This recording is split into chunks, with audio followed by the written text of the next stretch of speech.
उसे अगर अच्छी शिक्षा दे दें तो निश्चित रूप से उसकी पूरी जिंदगी खुशहाल हो सकती है। तो इसी का काम ये एमएल पब्लिक स्कूल कर रहा है। मैं दो पंक्तियों के साथ आदरणीय प्रोफेसर साहब को बुलाना चाहूँगा कि चल पड़ो तो गर्द बनकर, चल पड़ो तो गर्द बनकर आसमानों पर दिखाई देते हो, और यदि बैठो कहीं तो मील का पत्थर दिखाई देते हो, और कहीं बैठो तो मील का पत्थर दिखाई देते हो। आदरणीय प्रोफेसर साहब से आग्रह करूंगा कि हमारे बच्चों का मार्गदर्शन करने की कृपा करेंगे। आदरणीय प्रोफेसर साहब।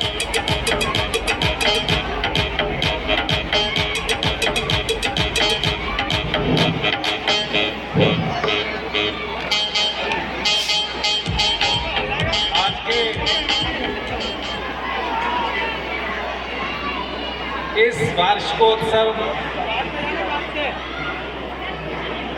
के कार्यक्रम के मुख्य अतिथि महोदय,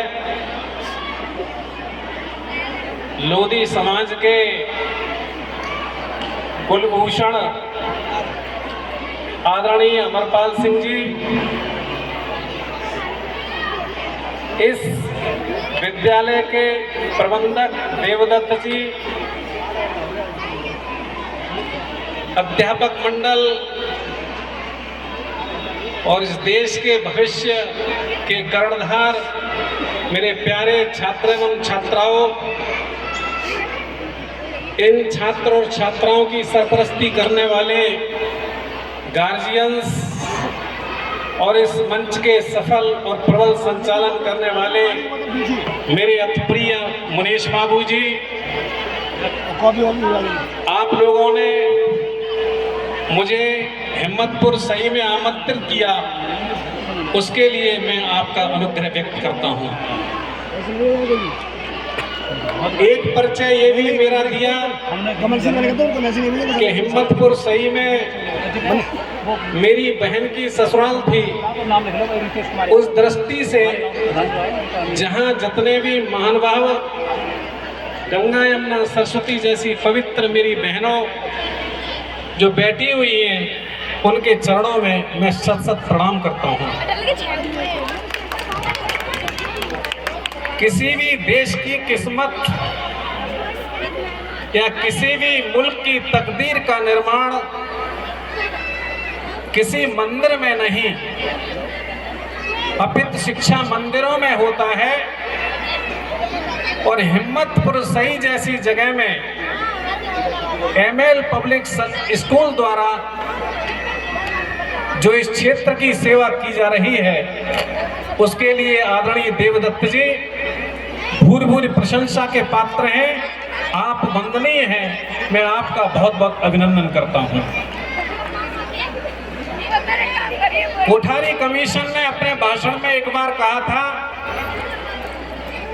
कि the destiny of India is shaped in classrooms. Bharat की तकदीर का निर्माण वहां के विद्यालयों में होता है, वहां के महाविद्यालयों में होता है। अतः शिक्षक इस देश के भविष्य का निर्माण करने वाला होता है, और ये शिक्षक हर क्षेत्र में अपनी भूमिका निभाता है। लेकिन शिक्षा के क्षेत्र में जिस भूमिका का निर्वहन अमरपाल सिंह जी ने किया है, पूरा समाज उनका दिल से एहतराम करता है। क्योंकि मेरी दृष्टि में मानव की 3 प्रकार की मदद की जा सकती है। जैसा कि मनीष बाबू ने कहा था, एक फिजिकल हेल्प होती है, एक इंटेलेक्चुअल हेल्प होती है और एक स्पिरिचुअल हेल्प होती है। धर्म से हमें स्पिरिचुअल हेल्प मिलती है, लेकिन जब हम साइंस, टेक्नोलॉजी या एकेडमिक फील्ड में जाते हैं तो सबसे पहली जो मदद है वो इंटेलेक्चुअल हेल्प है। बौद्धिक मदद करके लोधी समाज की जो अमरपाल सिंह और लक्ष्य ने जो मदद की है वो निश्चित रूप से प्रशंसा के पात्र हैं। मैं उनकी बहुत बहुत अभिनंदन करता हूं। 35 वर्ष के अनुभव में मैं केवल आपसे ये कहना चाहता हूं कि ऐसी विद्या को अर्जित करें जो आपको विनय दे।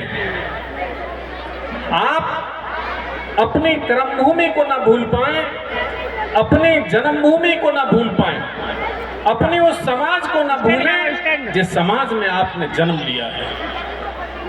और उस कार्य के लिए अमरपाल सिंह ने जिन अथक प्रयासों से कार्य किया है, इस कारवां को स्थापित किया है, मैं मन से उनका बहुत बहुत अभिनंदन करता हूं। प्रिय भाई और बहनों, पूरे देश का आधारशिला आपके हाथ में है। बच्चों में संस्कार डालना माता पिता का कार्य है, बच्चों में संस्कार डालना शिक्षक का कार्य है। पुस्तकें पढ़ने से कोई व्यक्ति महान नहीं बनता। जिस व्यक्ति ने जीवन की पुस्तक ढंग से नहीं पढ़ी, वह व्यक्ति कभी महान नहीं कहा जा सकता। कबीरदास न तो वो पीएचडी थे, न वो डीलिट थे, लेकिन आज न जाने कितने प्रोफेसर, कितने बड़े बड़े विद्वान उनके ऊपर पीएचडी और डीलिट करते हैं, क्योंकि उन्होंने जीवन को जिया। और जीवन को इसलिए जीना है ताकि मेरे देशवासी, मेरे छात्र और छात्राएं अधिकारी बनने के बाद उस किसान को न भूलें जो किसान मेहनत करके इस देश को अन्न देता है, अनाज देता है। सबसे दुखद ये है कि चाहे कोई व्यक्ति नेता बन जाता है, चाहे कोई व्यक्ति अभिनेता बन जाता है या कोई व्यक्ति अधिकारी बन जाता है, तो वो उस किसान को भूल जाता है जिस किसान परिवार से वो निकल कर आता है। ऐसा जीव जो अपनी परिवार को ध्यान रखता है, अपनी मातृभूमि को ध्यान रखता है, ऐसा व्यक्ति हमेशा बधाई का पात्र है और समाज युगों युगों तक उसका नाम लेती है। समाज सम्मान उसको देती है जो समाज के लिए कुछ करता है, और समाज के करने के लिए व्यक्ति को तिल तिल चलना पड़ता है, अपना मुल्क भी उसको छोड़ना पड़ता है।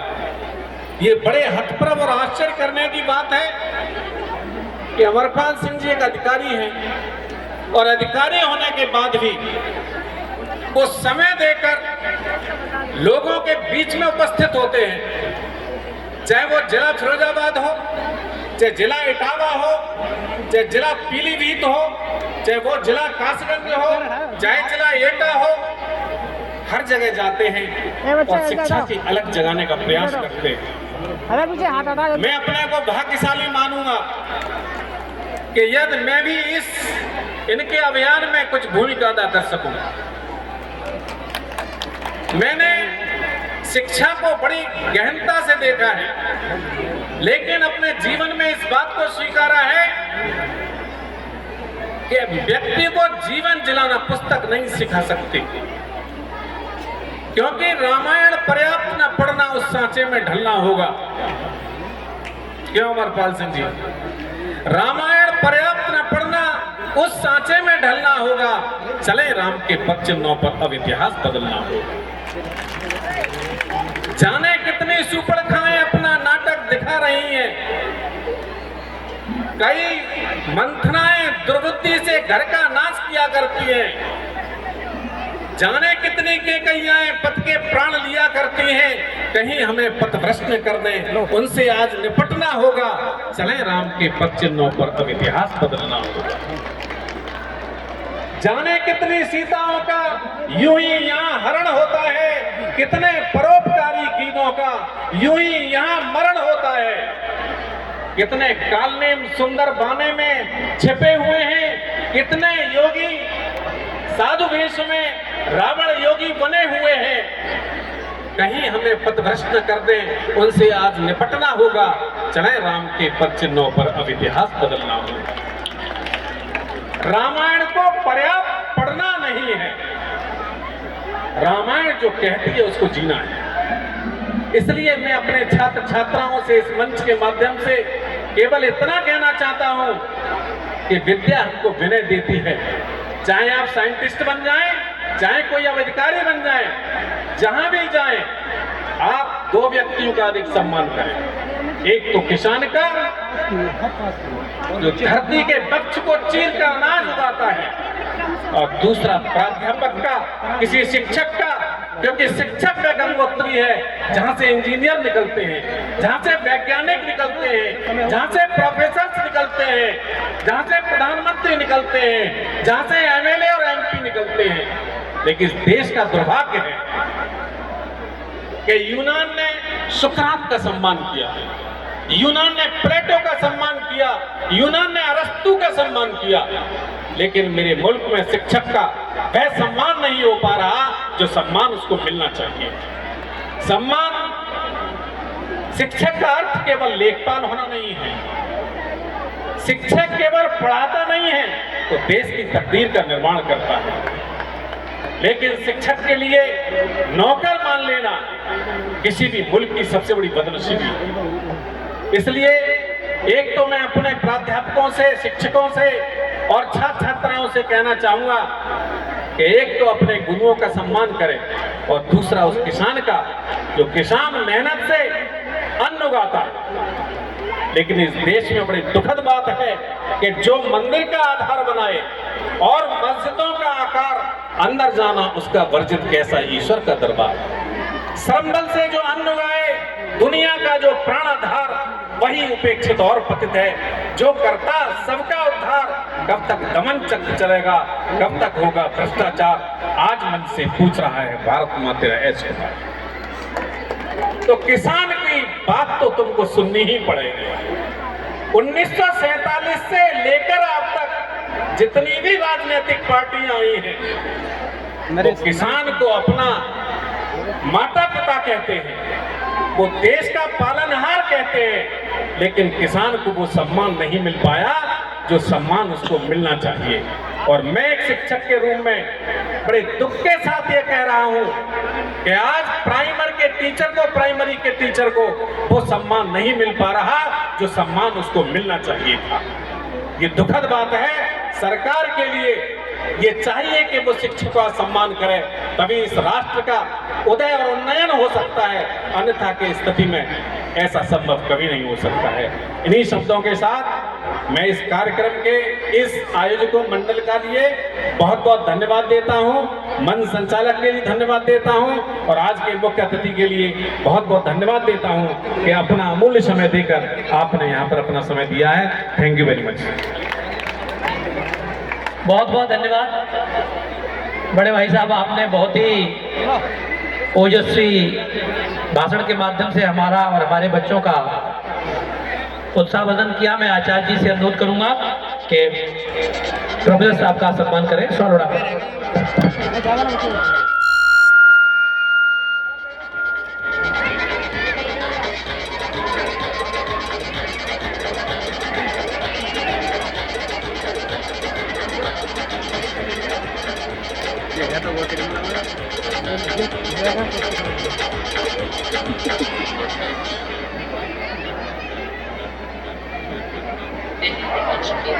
और इसी के साथ अगली प्रस्तुति के लिए बालिकाएं